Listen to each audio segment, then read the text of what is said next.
নমস্কার বন্ধুরা, আমি সুজাতা। আমার রান্নাঘরে সবাইকে স্বাগত। তো আমি আজকে একটা নতুন রেসিপি করব। বাগা মাছ দিয়ে আর কালবাস মাছ দিয়ে আমি ঝোল করব। এই দেখুন, আমি বাগা মাছ নিয়ে নিয়েছি কত বড়, যাকে বলে ওলকচু।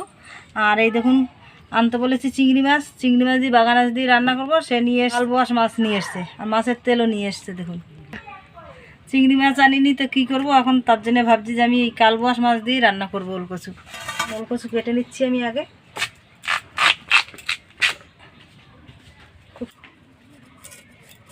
এই দেখুন, ছোকলা আমি তুলে নিয়েছি।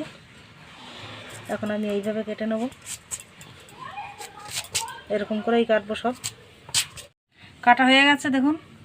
আর মাছও কেটে নিয়েছি, তেলও বেছে নিয়েছি। দেখুন, ওই নোংরা যেটা নোংরা থাকে সেগুলো সব বেছে নিয়েছি। মাছ কেটে আমি ধুয়ে নিয়ে এসেছি। দেখুন, আমি এখন নুন হলুদ মাখিয়ে নিচ্ছি।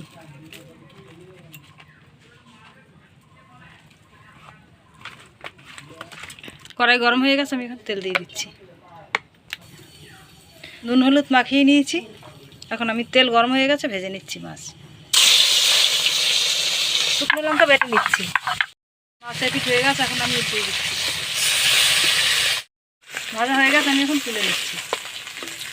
সব মাছ ভাজা হয়ে গেছে, আমি এখন তুলে নিচ্ছি। বাগা মাছ আলু একসাথে কেটে ধুয়ে নিয়ে এসেছি। স্বাদ মতন আমি নুন দিয়ে দিচ্ছি, লঙ্কা বাটা দিয়ে দিচ্ছি, হলুদ দিয়ে দেবো, মশলা দিয়ে দিয়েছি। এই দেখুন, জল দিয়ে দিচ্ছি। এতটা জল দিয়ে দিচ্ছি। জিরে, ধনে, দারচিনি আর লবঙ্গ, এলাচ আছে, ভেজে নিয়েছি, বেটে নিচ্ছি এখন। এই দেখুন, সিদ্ধ হয়ে গেছে। আমি এখন নামিয়ে দিচ্ছি। একদম খুব সুন্দর গলে গেছে। দেখুন,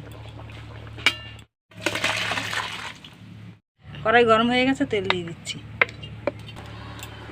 তেল গরম হয়ে গেছে, শুকনো লঙ্কা, তেজপাতা আর জিরে দিয়ে দিচ্ছি।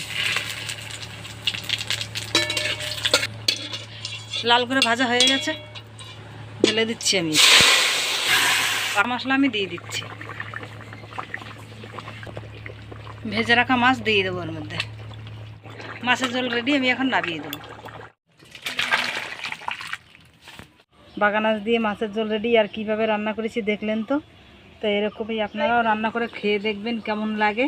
আর রেসিপিটা দেখে যদি ভালো লাগে, লাইক, কমেন্ট, শেয়ার, সাবস্ক্রাইব অবশ্যই করবেন।